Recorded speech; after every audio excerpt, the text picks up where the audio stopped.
What's up, guys? This is going to be a video for SlamZoneSports. We're going to be starting to put videos up over here. I see a lot of you coming over and supporting the channel and everything, so we're going to be doing a lot of videos over here.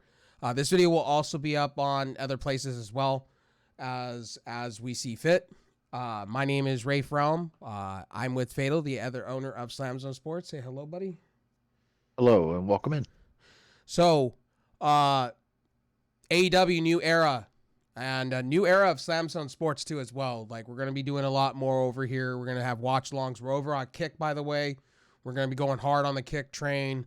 You're going to see a lot more of things, moving parts when it comes to SlamZoneSports. We're going to be doing a lot more, and we're going to be firing off a lot of different news videos, things like that too as well. So you're going to see a lot of different segments. You're going to see esports. You're going to see a little bit of gaming. You're going to see a little mix of sprinkle of everything to do with sports. So Fatal and I are going to be working hard this year in 2023. Guarantee you better be prepared, because we're coming in like a locomotive. We're going to be coming in hard. And we got the football playoffs happening. We got a lot of things happening. We got the Super Bowl this year. We got WrestleMania this year. We got Royal Rumble. We got a lot to talk about. So AEW, Adam Cole came back tonight. What a sighting. All the rumors. Adam Cole, baby. Adam Cole shut everything down tonight. Literally, tonight was AEW was hitting some daggers tonight. I really enjoyed AEW kept to their bread and butter tonight. They just kept to what they needed to do. I was surprised that John Moxley let Hangman beat him. Yeah, he was knocked out senseless. That was the thing. Like, I can't believe they're doing the same kind of storyline back. So now do we call that buckshot a botch? I guess, because the way he hit him in the throat is what got me. Because he's supposed to hit him in the chest, right?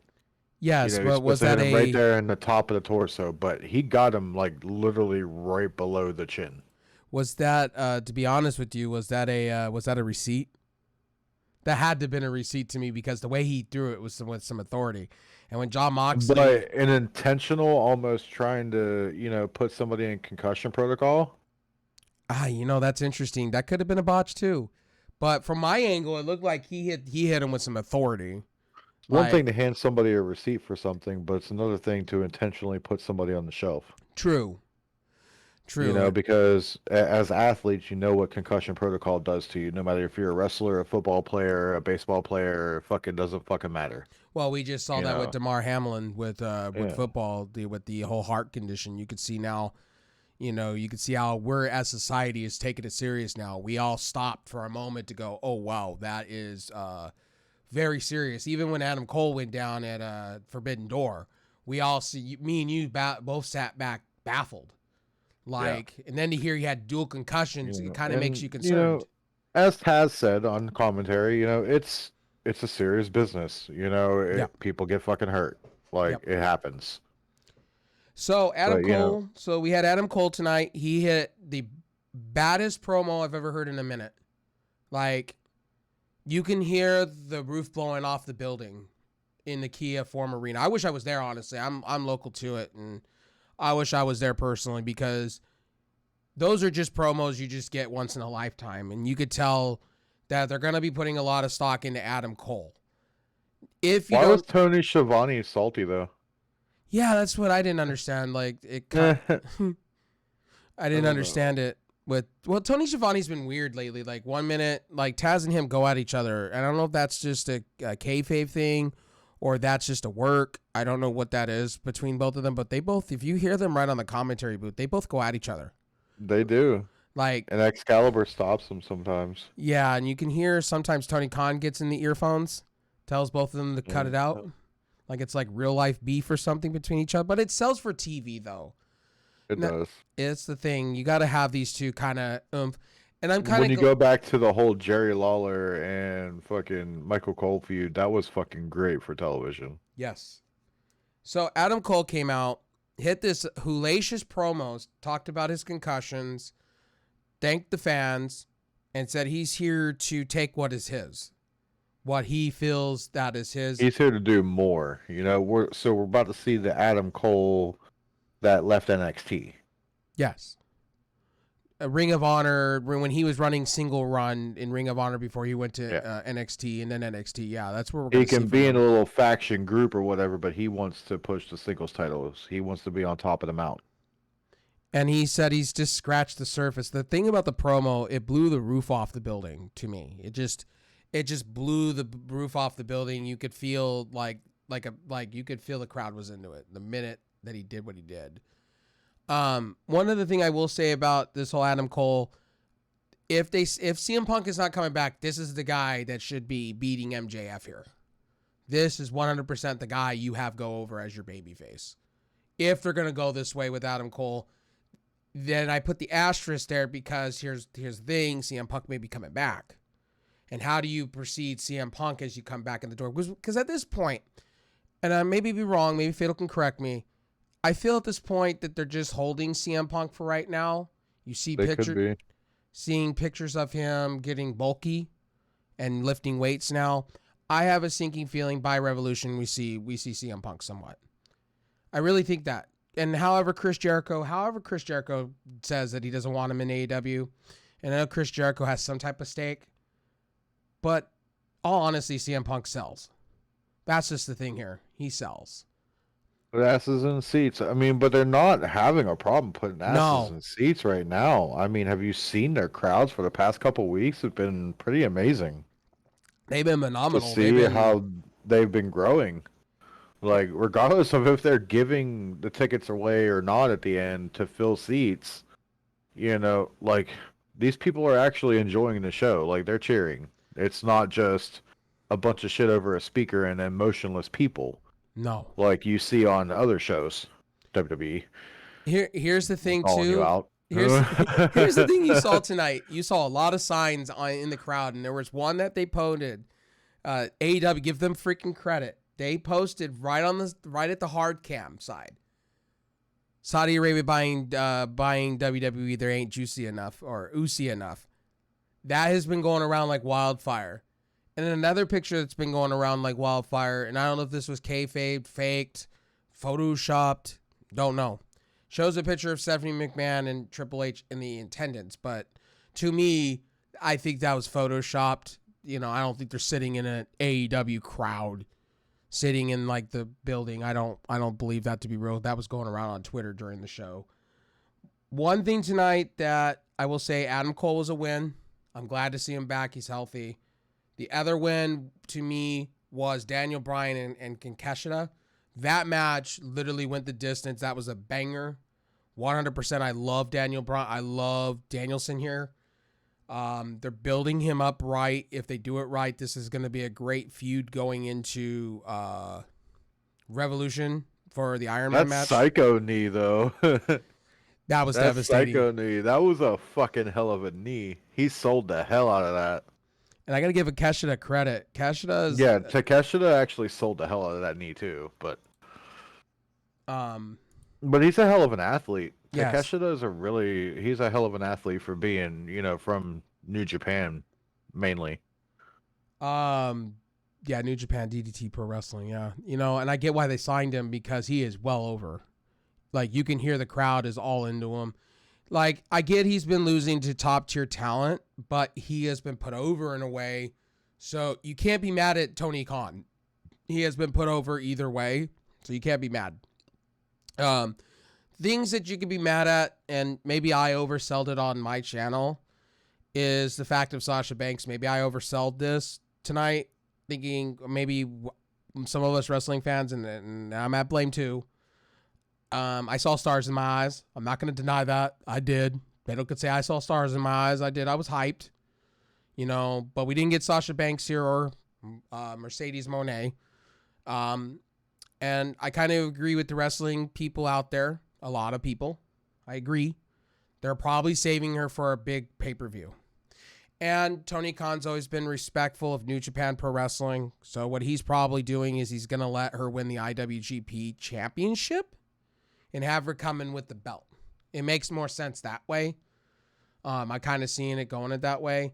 Now, the people coming into, I've been reading in comments between my channel and other channels that, oh, well, Ric Flair said this. And guys, we're all speculating. As wrestling fans, we speculate a lot. We fantasy book a lot. You know what I mean? Until we get concrete evidence, everything's just a big, take with a grain of salt, a news story, something to talk about. It could be happening because it's interesting. Yeah. When something like this happens in the wrestling industry, especially pro wrestling, it shakes it up because it's not something that happens once a year or, even on rare occasion. And I'll take that L. I said reportedly. And I'll take that L. I'll take the L. I was wrong. I'm allowed to be wrong. When I report some things in wrestling, I'm allowed to be wrong. Not everything all the dirt sheets say and not everything that, sometimes we're going to report is right. But most of the time, about, I would say 75% of the time, the dirt sheets are right. Like, your Brian Alvarez's and your, what's his name? God. The Wrestling Observer. Sorry, I'll just say the Wrestling Observer. You guys know who they are. And F4W. They're going to sometimes be right. And sometimes, as us wrestling fans, we're going to go with the source sometimes. And we're going to be wrong. I was wrong. Like, I'll give you guys one right now, straight from Fatal Streams. Here you go. Take it with a grain of salt and run with it. Imagine a sale that goes down where Saudi Arabia purchases WWE as the product, but Fox holds on to SmackDown and NBC holds on to Raw. Wow. Damn. Damn, that's a good one. I highly doubt that's gonna happen, but I could see. You think Fox and Disney wouldn't fight to keep SmackDown on Fox and keep Saudi Arabia out of it? Well, there's already reports out that if this deal goes through, NBC and everybody else that they're pulling out. They don't want anything to do with it.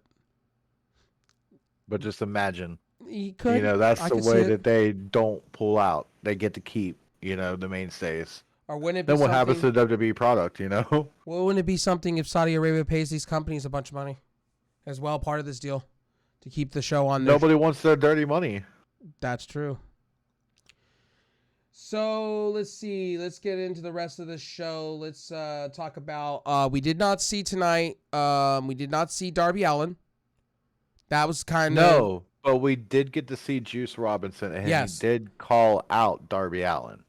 So Juice Robinson looks to be a confirmed stay for AEW, signed, all complete. It looks like there.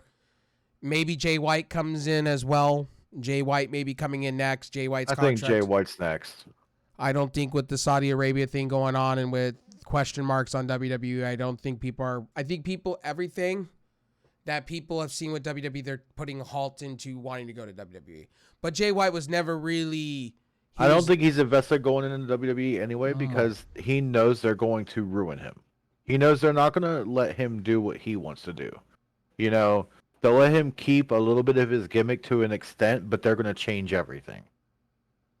Yeah. He knows if he goes somewhere like AEW, he could still be the Switchblade. He could still get together little Bullet Club buddies and do his thing on that and shit. And Juice Robinson just shows that too. Right. And Juice Robinson White teased. Go ahead. Sorry. Jay White teased coming to AEW a few months ago. A lot of people may forget, but when the Forbidden Door first opened, Jay White was one of the first people to step through it from New Japan. Yeah. Also, too, tonight we got to see Juice Robinson did call out Darby Allin. Now, another thing we didn't see, and this is the thing about AEW I don't like sometimes, is we didn't see a continuation of Wardlow. Like, what happened to Wardlow after he got his hair cut? You know what I mean? What happened? Is he angry? Is he turning a new leaf? Is he going to become? He's in a turtle suit behind glass. He's going insane. Or something of the range. I was expecting or seeing Samoa Joe maybe after the loss, cutting a Samoa Joe type promo. I was expecting that. So we didn't get that. And I'm grateful.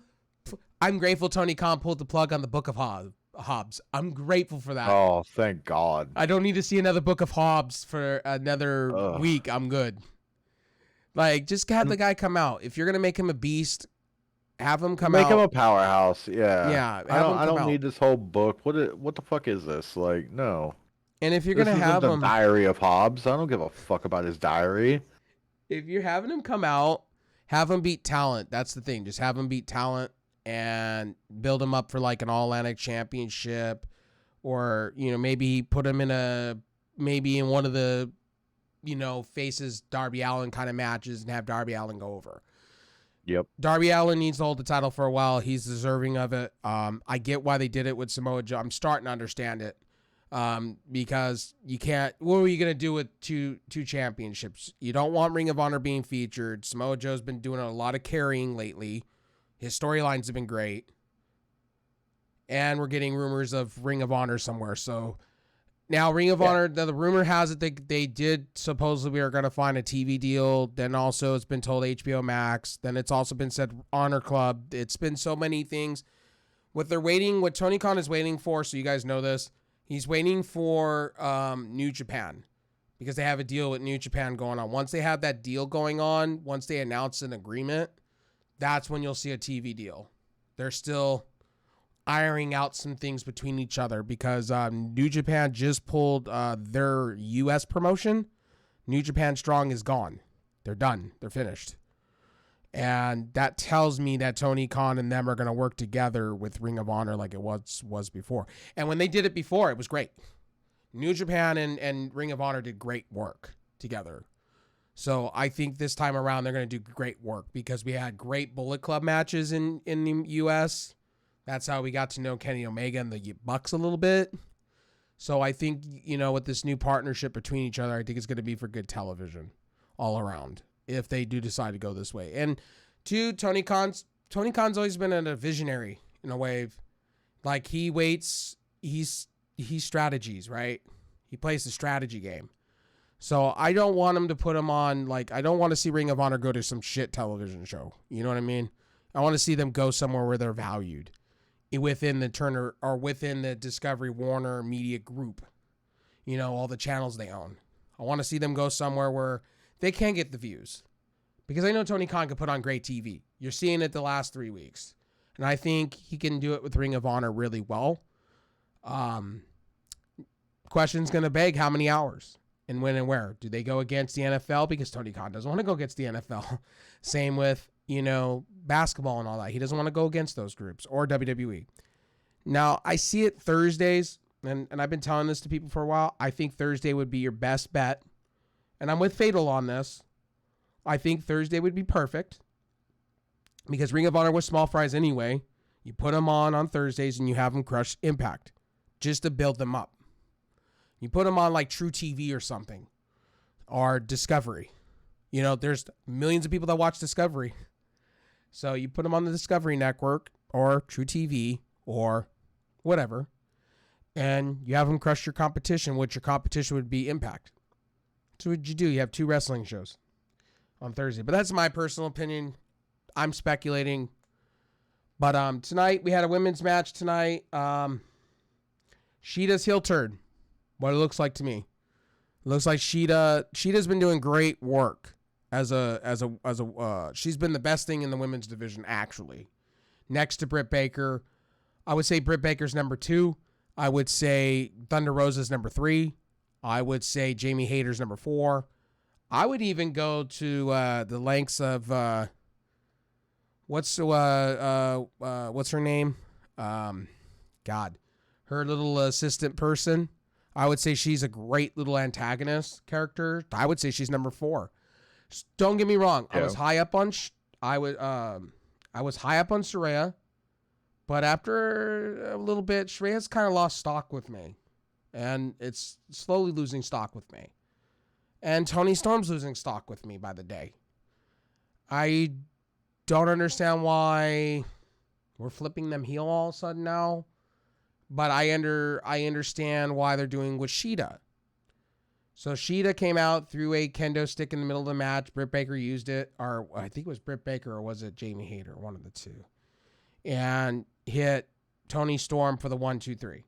And you see Sheeta going, oh my God, I don't know what. She sold it. I don't know. I'm heel. I don't know. I don't know what the fuck I just did. You're heel. At this point, you're turning heel. And it's going to be a great Sheeta. Anything Sheeta does is great. That's the one thing about AEW I will give credit. We even with tonight with Ricky Starks, right? It kind of fell flat for me. It was very flat, and it was okay. And it's one thing to make fun of somebody about what they're wearing or what they look like or whatever, but I don't know. When he hit the speech impediment thing, and started making fun of him about that, and not only did he do it once, but he did it twice Yeah. in the same promo. Yeah. Not only was it too much the first time, but it was overboard the second time, and it makes the first time not even look like an accident. The first Right. time, if somebody would have said something, okay, well, it's an accident. He didn't mean to really say that. It was just in the heat of the moment or whatever. But he did it twice. Yeah. Now you just look like an ass. Well, I like Action Andrade. He went after Daniel Garcia. And I went, that was a good, and that was okay. promo. But any kind of respect that I was gaining for Ricky Starks, I kind of just lost it. Well, I lost just about every bit of it. It fell flat. It really felt flat because he's the cocky guy. It fell flat, so I understand why you don't like just what he's him doing. making fun of somebody for a speech impediment. Where's he going to go next? Well, I got where he was coming from with that because he's basically calling Jake Hager a gooby goober, basically without what. There's different ways to say it. Yes, true, and that's why I said this segment fell flat. Like, well, I'll give Tony Khan credit on is his homegrown talent like Sheeta, Ricky Starks, Darby Allin, your Action Andrade, what it looks like it's going to be. These are the pillars you want to build off of, and this is what you were talking about. They need to start doing what WWF did back in the day with The Rock, Stone Cold. And it's happening. Yes. It's happening. Like, the crowds are even digging it like they used to, you know? You see the crowds are into it. It's not fake cheers in the background or nothing like that. Like, I watched a Raw not too long ago where I heard a big cheer and nobody the fuck stood up. Everybody was just blank expressions on their faces. That's fake as fuck. Well, when you got a fake crowd cheers, that's bad. When something happens in AEW, these people are on their feet, their hands are up, their drinks are flying, signs are up, they're cheering, they're screaming, they're fucking, like, they're ready. Right. They are ready. And what I like about AEW is I do like their new set. They got away from they got away. Yeah, it's a little more modernized. They haven't done away with the tunnels. Don't let them fool you. They're still there. They're just behind the set. The other thing I find cool is they're implementing 3D kind of like sidings now. They're kind of making it kind of fun, kind of like how Triple H slowly brought in, like on the side. I don't want them to do the CGI thing. Just don't do the CGI thing, please. Well, no. I will die. I like the sideboards where they're doing it. Yeah, where the crowd is. That's great. That is awesome. They're finally. I like that. I told you a long time ago. You remember when we talked about this? You said you like the security rails, but I said, hey, wouldn't it be something they just make it a little bit bigger and make it, so it doesn't look so much like WCW back in the day. They could do it subtly. That's what they're kind of doing with the little 3D billboards, with the little like LED. They're not doing what Vince McMahon did, where LED everywhere, where we had to have it on the the signs. I thought that was stupid. Yeah. Way too much sign. But them doing it on the side subtly or on an announcer's desk, okay, I'm with that. I'm cool with that. I will say that I like how they're putting the matches up on those little LED boards too. They're not just leaving them blank with an AEW logo on it. Nope. They'll put one team on one side and one guy on the other, or whatever is happening. And for what I saw during the commercial break, or during like when they're having a commercial break, they're showing sports scores on that. They're actually doing a lot more for you as a fan compared to what WWE is doing. Yep. And you got to give them credit for that. They're doing a fan service. The main event tonight, the best of 7 series, it was really quick. This one was quick. I felt it was a little quick. And then all the rest of that, I think they just wanted to get through it and give the Elite the championship. Spoiler, the Elite did win. I expected this, but I didn't expect them to get the titles that fast in a fast match. I thought this was going to be like Penta going up, and then you have Kenny going up, and then they're beating the crap out of each other, and then one falls over, and then Kenny wins it, in that aspect. I think they were running out of time too. Yeah, I felt that. They were running out of TV time because, a couple of the other matches went long. Yep.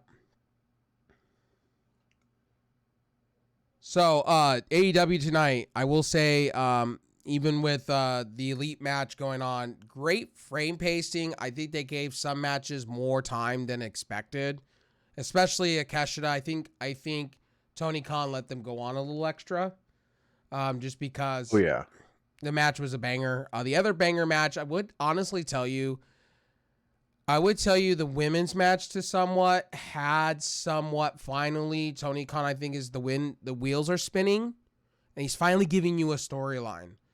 And I knew that it was going to either be Monet was going to show up in the building, and then she was going to either take somebody out, and she was going to be the tag team partner, become heel, or you were going to have Sheeta come in and do something heelish, which you had Sheeta coming in and doing something heelish, which was perfect. Now that sets for heat. Now that sets for her to go up with Britt Baker and all them as a group. And it just makes Britt Baker's stable a lot more powerful. Now here's the question. This looks like it's going to be a 3-on-3 tag team match at Revolution. No women's title being defended. What it's looking like to me, I'm going to make a bold prediction. At Revolution, 2 things are going to happen, and I'm going to be wrong about one of them. Mercedes Moné shows up and takes the spot on Saraya's team. Or Swerve, if we don't get that, we get Chris Statlander. I would take the streets. I'm more money on the Chris Statlander. And the reason I say Chris Statlander, because have you not seen Chris Statlander lately on Twitter? She looks bulked. She looks jacked and looking badass as all hell. Biker chick status. That's what I'm talking about. If you haven't seen Chris Statlander yet, she's been in the most healthiest shape in her life. And I'm a huge Chris Statlander fan. Like, I was disappointed when she got her, she came back, she had the momentum, and then she got hurt again. So I'm hoping, they give her a huge push. I don't know how Fatal feels about that one. Phil? Yeah, I'm down for it. I mean, I don't mind her. Well, on a side note, though, you know what I am happy for? Yeah. Justin Roberts was back tonight. There you go.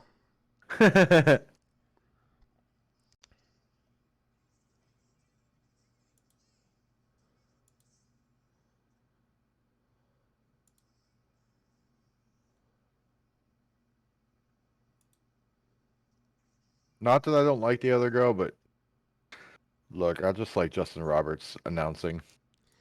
Well, I thought you were a Chris Statlander fan. I am a Chris Statlander fan. Yeah, I like it. I like her. She's not bad. What are we giving the show tonight? What are we giving AEW? I'll give them a B+, and I would have given them an A if they would have cut Ricky Stark's mic. You know what's funny? If you want to go with that segment, did you know whose mic they cut instead? Daniel Garcia's. Did you see that? Yeah. They cut his mic by mistake. 2 weeks in a row of this. AEW, you gotta get your production right. That's just little hiccups like that. Thing. Yeah. Last week, John Moxley said the F word on air. Yes, he did. And he was really upset. He was like, "Can anybody get the fucking?" He said the fucking shit right. Like, just turn my mic on and leave it on. Fuck. And that's what he said. He said fuck twice in a sentence. And I'm imagining AEW got fined. And then he had to restart his whole promo. And he was aggravated with that. Yes, I can tell you. Because it killed everything, Yeah. I'm going to give it a B+ with Fatal. I've been giving AEW B+, not A- or A+.